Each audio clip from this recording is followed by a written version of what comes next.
the desire for the public to like have a story to chew on, and everyone loves the headline. Yep.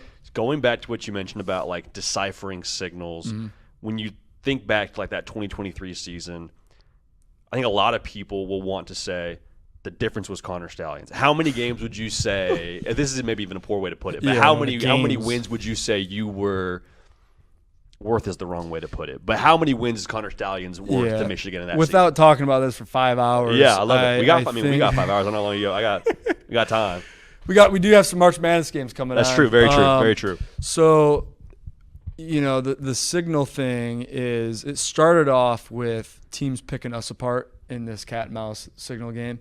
And I would say, first of all, signals itself was like maybe 33% tops of what I did, right? I'm doing breakdowns of the defense, doing formation tendency stuff, doing, prepping meetings for linebackers and all that, doing cut-ups and everything. As far as signals go, I would say maybe 95% of the value in it is protecting your own signals. And the way that you protect on defense, I didn't really work with the offense, right? So with the defense, the way that you protect is kind of, I'll categorize it in one of two different categories. So one, just call your play after they call theirs, right? That's the cat and mouse. Like you want to be the cat and signal second, or signal at the same time as they do. So most of the time, when I was talking to Coach McDonald or Coach Minter, it was, you see like me in his ear. It's kind of like red light, green light. Like, hey, if I'm not talking, that means they haven't called their play. So you're taking a big risk if you call your play because they're going to, get our signal and they're going to call the cover 1 beater, the cover 3 beater, whatever it is. So, because let's not kid ourselves here. Like I would say 95% of teams have 95% of team signals. Interesting. Okay. So it's about how you protect, how you decipher, how you employ it. It's more like a red light, green light because we were getting taken advantage of. Ohio State was really abusing us 2018, 2019. I mean, every time we're in man, they're running mesh rail. Every time we're in zone, they're running the ball. Every time. With those receivers, and you're like, freak. Yeah. You're already at a personnel disadvantage a little bit, and then you add the schematic disadvantage because they happen to know what play you're in every single play. That gets tough. So it was more of a protecting our own, right? And so signaling second helps that. And then the other category, I'm not going to get into crazy detail because signaling is still very relevant. I was going to ask. And will be relevant. Even with the headset technology? Unless all 22 players have it. Okay. Because teams still go up tempo, forcing the defense to signal, and now they can talk to the quarterback and say, hey, they're in cover 4. So it's actually more relevant now than it was before the headset. Interesting. If you want it to be as an offensive coordinator. If you're applying more tempo. You can't force an offense to signal. Yeah. But you can force a defense to signal. Interesting. Because if we don't huddle, if I'm an OC and you're a DC and I go up tempo, you have to signal. Yes. Right? Yeah. So why would I not, and this is what most teams do now, is I'm going to continue going up tempo, continue signaling. I don't care if you get it because I'm going to tell my quarterback what coverage you're in. We're dialed. Yeah. We're picking you apart. Very. So, you couldn't do that before. But, yes, mostly signal protecting. As far as signal deciphering, maybe like a 1 to 5% impact. I mean, it's hard to put a number on it. Sure. No, it's not like the DC's waiting for like, hey, tell me what they're doing. At most, it was applicable when I told him what formation it was going to be, which he's going to see anyway, but it just sped up the process of calling the play he's going to call. And then, maybe like 1 play a game tops. Like, hey, they're doing a wide delay screen or whatever. Like, oh, okay. It's funny, like there's a Cade Stover video of him complaining about me having a signal that they never signaled before, which first of all proves the point. Like, okay, if you've never signaled it before, then how do I get it? Well, Ohio State never once changed their signaler, the live signaler, the whole season. Okay, and then when they played us, there was 1 play. I mean, I'm looking at the guy who's been live the whole game, so what am I going to like close my eyes? Look? So I'm looking at him, and he signals the formation, which they never changed the formations, and then he goes, why delay? like, what am I going to do with that information? Keep it to myself? You know, like, you just signaled the letter Y in delay of game sign. I think there's a 99.9% chance it's going to be a Y delay screen. So I was yelling it, and we over defended it.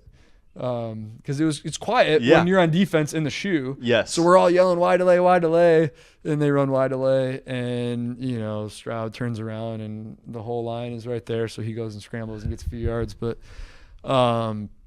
that's like the one time that game where like the play and they got a first down. They scrambled for a first down on the one play that you're like, actually exactly what it is. But other than that, they're trying to steal our signals. I mean, I remember in 2021, the first year where Coach McDonald's there, and we have good chemistry of that red light, green light game, and he's just waiting. Yeah. And they're waiting. And we're just looking at each other, and we're, in our minds, like, we'll delay games on you, buddy. So you might want to start calling your play. And you could tell that's what got them rattled. Because they were so reliant on knowing your signal that, and Ryan Day is a great coach. I'm not like, this is not a, whatever pitch against him. But at that time in the recent history of the game, 2018, 2019, well, when they're going to be in cover one every play, or they're going to be bringing pressure, whatever it is, I mean, of course, I would become a little bit reliant on that too. Like, yeah, sweet, I know. And now, all of a sudden, you're getting stalemated with, like, call your freaking play, and they're not. So then you just got to call your play. So we're calling our plays at the same exact time. So pretty much it was like a stalemate. And they were definitely more uncomfortable than we were when both teams are signaling at the same time, and you don't, like, you might know what play they're going to do, but you don't get it. You don't have that information in time to call your play based on that play. So that's like, that's why it's just so blown out of proportion with like how much of an effect it has. Like what made Michigan so good, first and foremost, is like the Marine in me. It starts with Ben Herbert. All right, first of all, it starts with Jim Harbaugh, the head coach, hiring the right people. And that was his biggest strength, is he was very decentralized command, as you would say, in the military, where he was not this like dictator of, I need you to do exactly this exact way, and you to do this exactly this way. His biggest strength was a combination of hiring the right people, getting a good staff, and then being relatively hands-off, providing his commander's intent, providing his guidance, but not being, over the shoulder, bugging you about exactly how you do everything. And so him empowering Ben Herbert as the strength coach was by far the X factor of Michigan football. I'm pretty sure anyone you talk to, player or coach, will tell you the same thing. I mean, I remember, I don't remember what year this was, but there was a game, it was a bowl game. I was still in the Marine Corps, and the Marine in me, getting off the bus, seeing like wrappers and stuff kind of left around, and like just not much attention to detail. And I just remember that like bugging me, being like, well, we wonder why we lose games when we can't even pay attention to detail to throw away our trash, right? And then fast forward to, it took a few years, and rightfully so, because after a full cycle where, for example, in 2021, the seniors had Coach Herbert now for 4 years. So there's not a single player on the team who had not been essentially indoctrinated into this way of how we do things. So 2021 is, I think that was year 3 of Coach Herbert, where you go in the weight room, and you've been in there? I haven't, no. You got to. It is, all the block M's are perfectly on the plates. They're all perfectly aligned. Okay. If you ever happen to be there during a workout, sometimes they'll go from the field to the weight room, so you have to have your cleats, your shoes, all of that. Anytime you have your shoes off and your cleats on, or vice versa, whatever you have off, the left shoe is facing forward, the right shoe is facing back, because it saves space, and it's perfectly, and it's always got to be against like a wall or on a line. Very attention to detail. And obviously, as an actual strength staff and the actual strength program, that's the whole other element. But it starts with the attention to detail and everything, the way that Coach Herbert and his staff operates and continues to operate. I know he's gone, but it's still in good hands. It's still the same exact staff, same program, same tree. Justin Tress he's been being groomed for a while. He's great, but it's that everything that how the weight room operates at Michigan. Because think about it too.